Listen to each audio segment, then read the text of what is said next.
Welcome to the room. I'm so excited. It is me, Amy E. Reichert, and every week I get it We still don't get it right. And of course, we're so excited to welcome the wonderful and talented Kristan Higgins. Yay! Yay! So glad to be here. Oh, so excited. So Kristan is the author of 19 New Nope. York Times, 20. 21. Your website's wrong. I know. 21, which is mind-boggling to me. Wonderful books. They are USA Today and New York Times best-selling.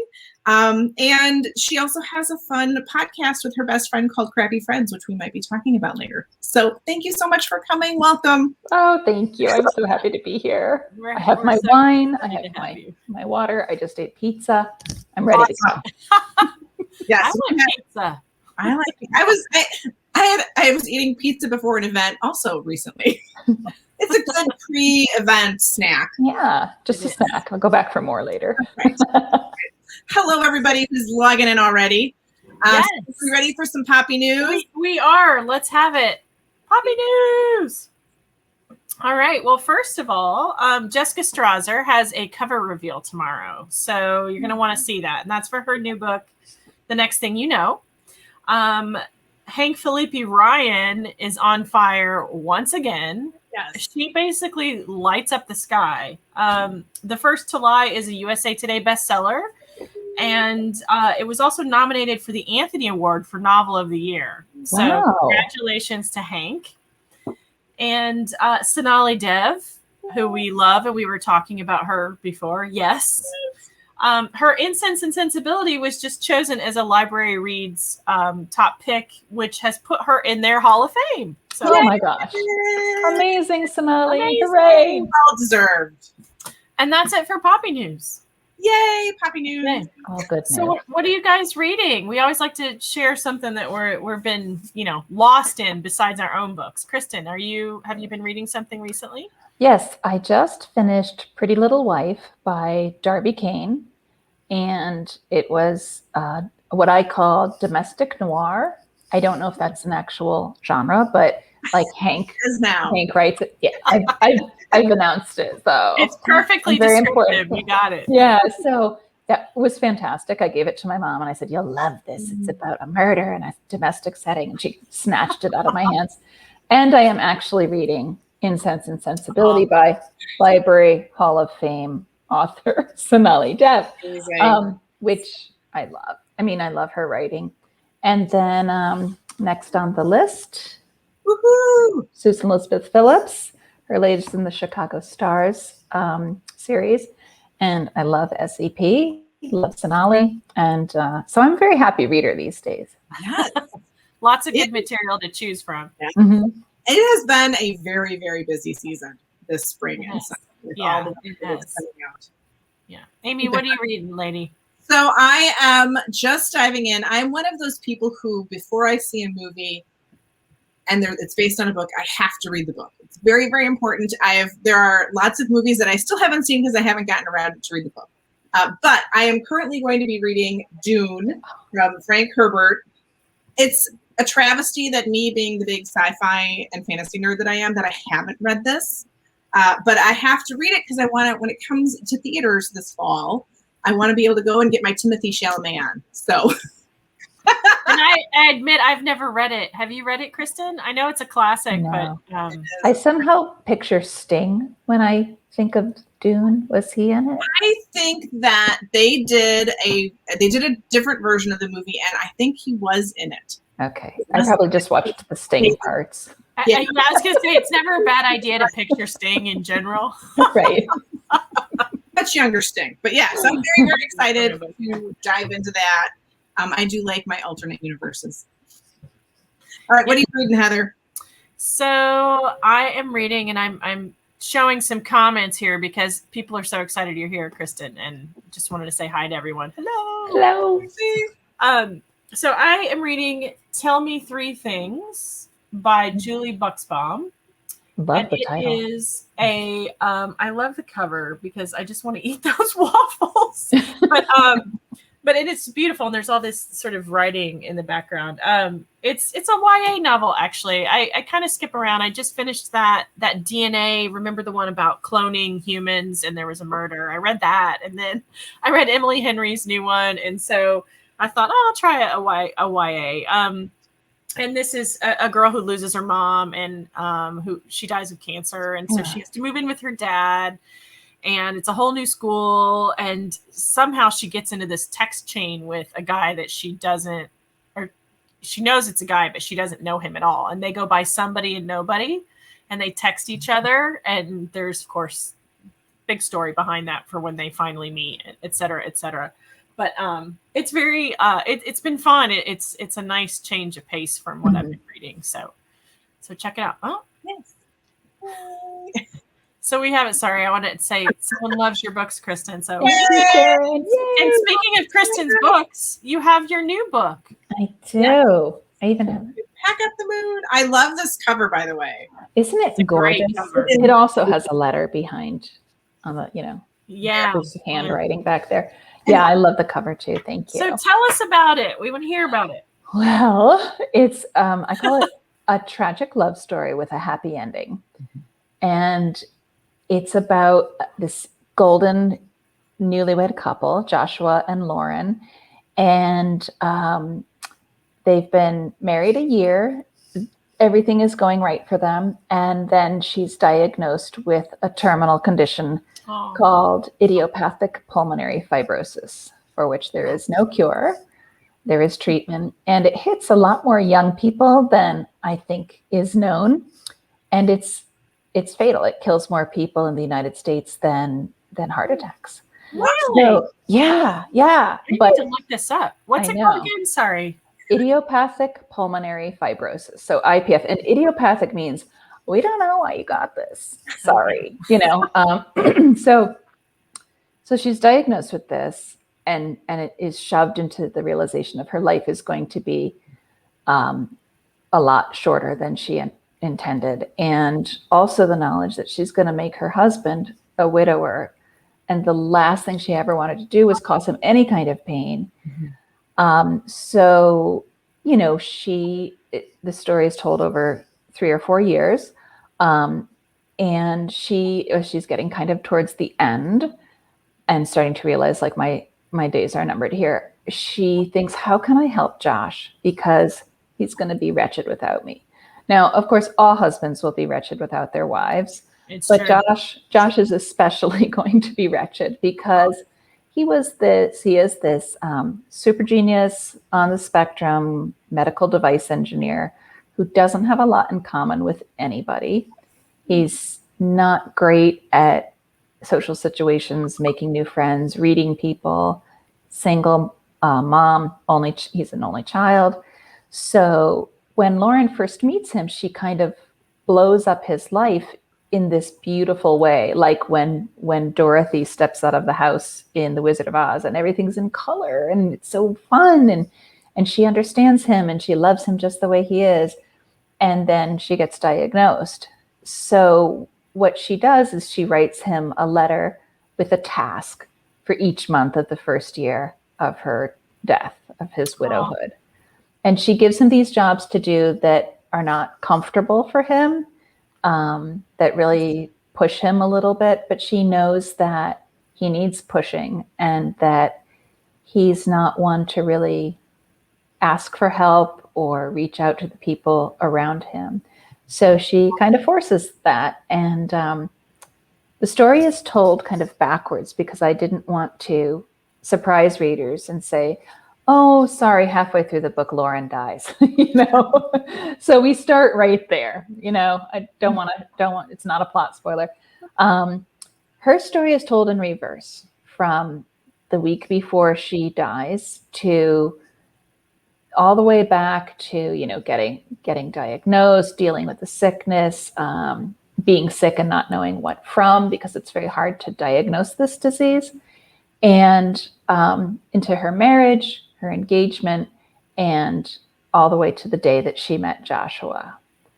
And Susan, yes, you will definitely need a whole box of tissues. I'm like dabbing my eye just talking about Susan. this right You're now. welcome. If you see in the background, I have my books propped up next to a box of tissues.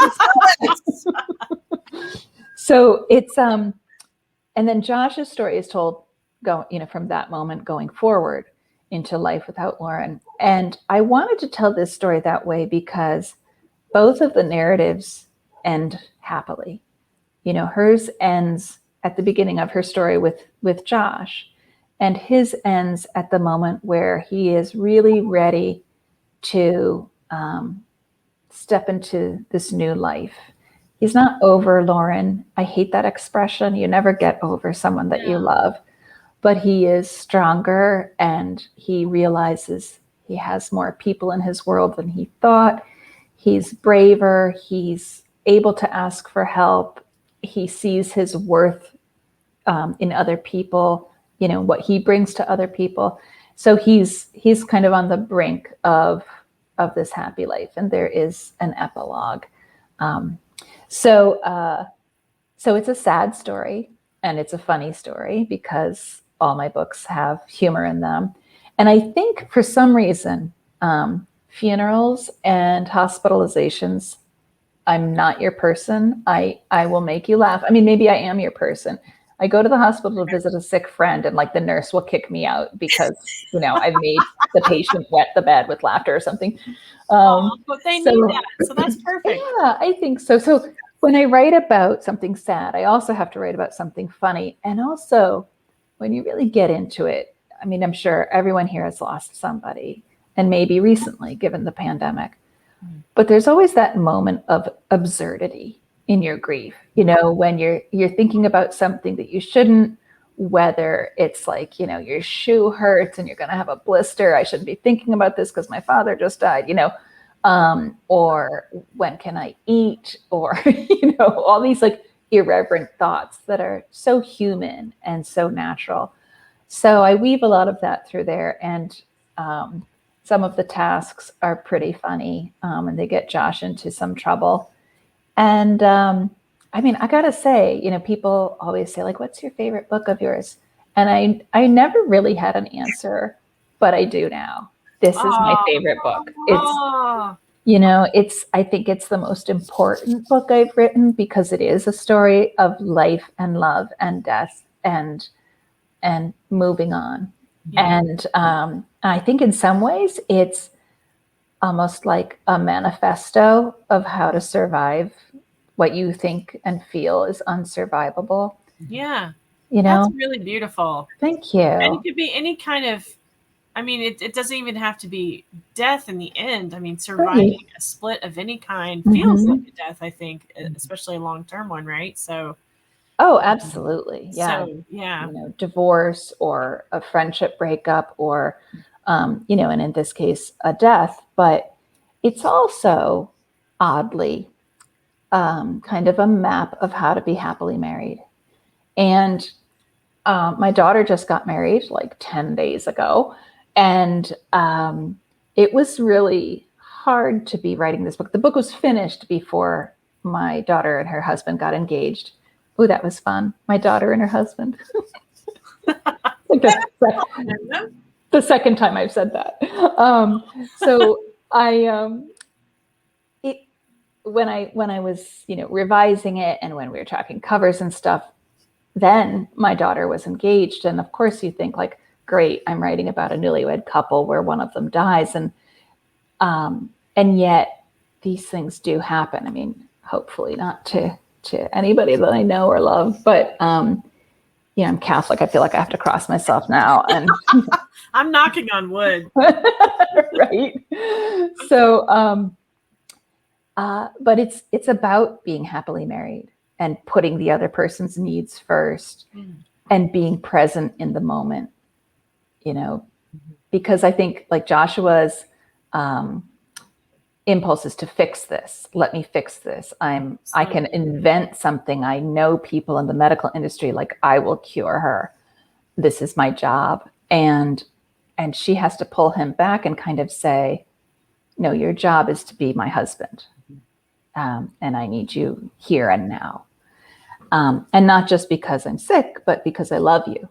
And so one of my reviews said, this is the most beautiful love story I've ever read. And I loved that because it is a sad love story, but it's also so uplifting and life affirming. So that's my Well, pick. it sounds amazing. And the fact that it's your favorite makes me pretty excited that I downloaded it, because that will be my next, going to the gym and cleaning and all that stuff book. It's very next in my queue. So Thank you. About like 4 or 5. I just started it. I only because I'm in the middle of finishing my draft, so you know how that is. Yes. You can't read a whole lot.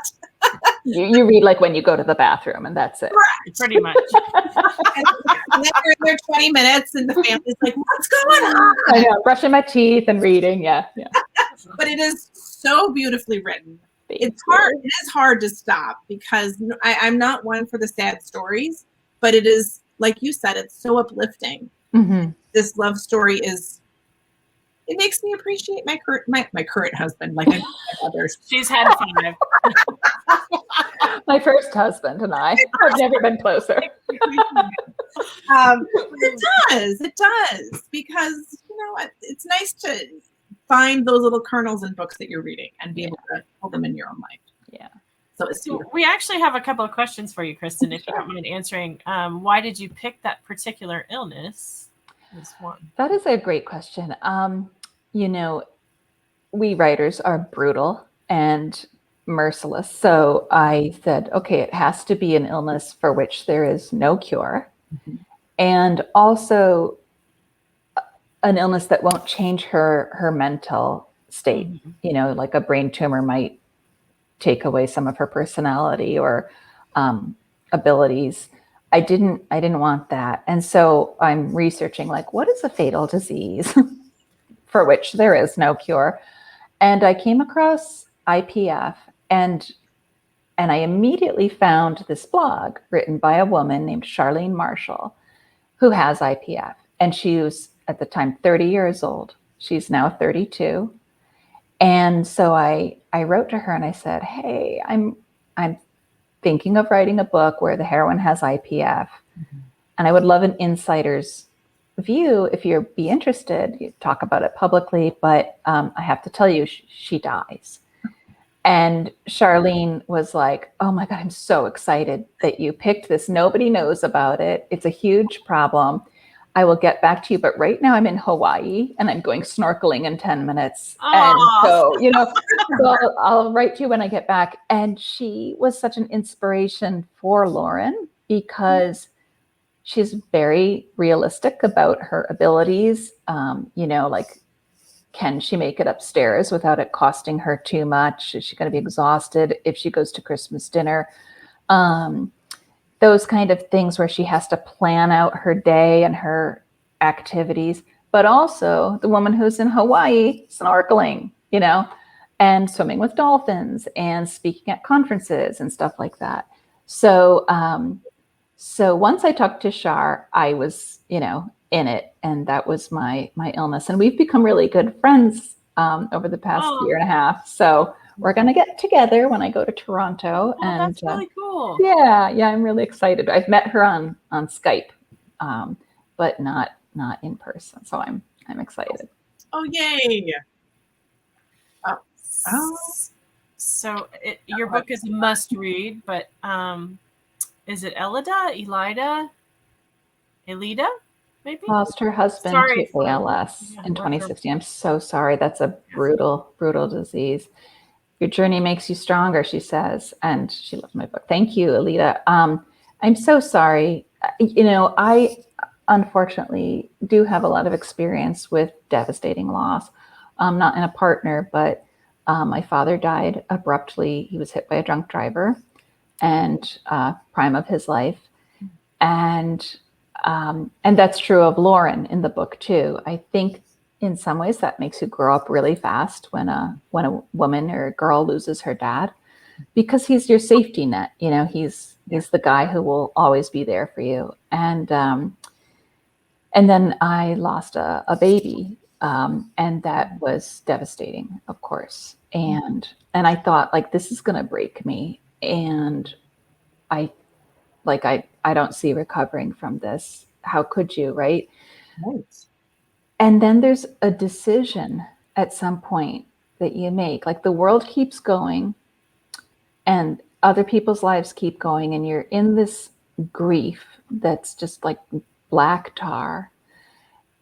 And then at one point, I remember my husband was asleep. He's a firefighter. He's, gets very physically tired and can fall asleep in 10 seconds, And I didn't want to wake him up by crying. So I went into the bathroom, and like we women do, like, don't let me upset you with my tears.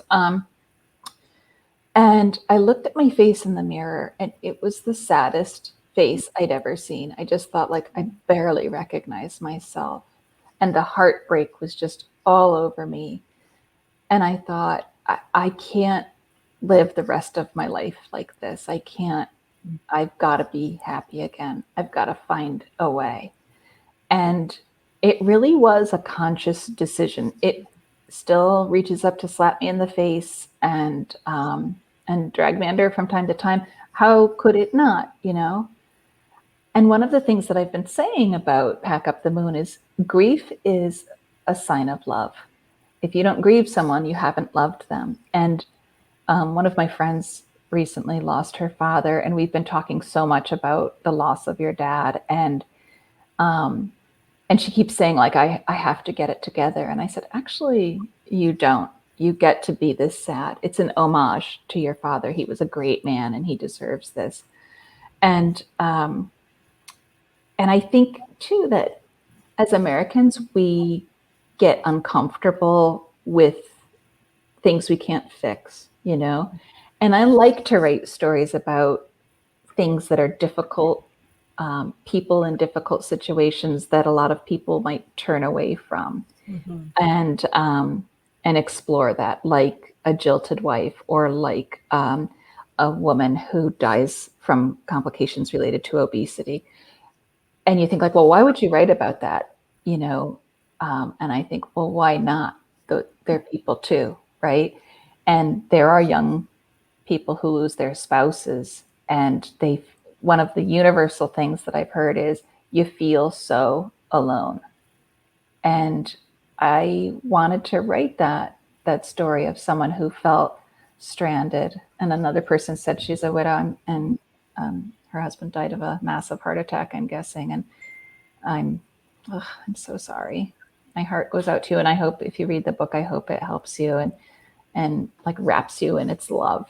And again, it really does have a very beautiful and uplifting ending. So, given the talk you just had, I'm not, I do not doubt that it's really beautiful, Kristan. Thank you. I'm excited to read it. Anyone else like about to cry? Like, I'm seriously dabbing my eyes right now. So I feel like this Bloom Room show is just sort of an encapsulation of Kristan Higgins' book. And you're laughing and you're crying. Yes. There you go. So I feel like this is just, if you're having a good time right now, then you need to get all of Kristan's books. Immediately. Thank you. Speaking of the laughing portion of Kristan Higgins, I want to hear about your podcast called Crappy Friends. Yes. So I have a podcast with my my best friend, Joss Day, who is also a writer. And we are fascinated with female friendships. And we became like super close. We were friends. We were in the same friend group. We hung out together. But then one day we kind of admitted to the other, I was dumped by a friend last year or the year before, and I'm still not over it. And the other person said, like, oh, me too. And I don't know how to talk about it. Like, it's not supposed to happen. We're supposed to be like friends to the grave. And I didn't see it coming. And I'm like, I don't know what's wrong with me.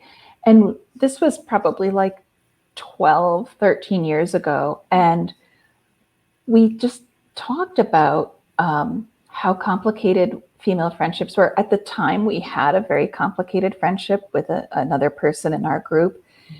And we wanted to fix her, and we wanted to make her life better, and we wanted to be there for her. And eventually, she dumped everybody. You know, she was one of those people who was just draped in red flags, and we're just like trained to be like, that's okay. I'm friends with you anyway. I love you And no I'll matter take care what of you you. do. I'll take And care of you and all of your needs. Yeah. yeah. And so one day, like, we said, you know what we should do? We should have a podcast. And I bought a microphone, and she came to my house, and we sat at the kitchen table and drank wine and talked. And we get letters now. We have more than 100 episodes, which is stunning to both of us. We're like, wait, what? How many? So people write in and they tell us about their friendship issues. And we have had like 12-year-olds write in, and we have had 85-year-olds write in.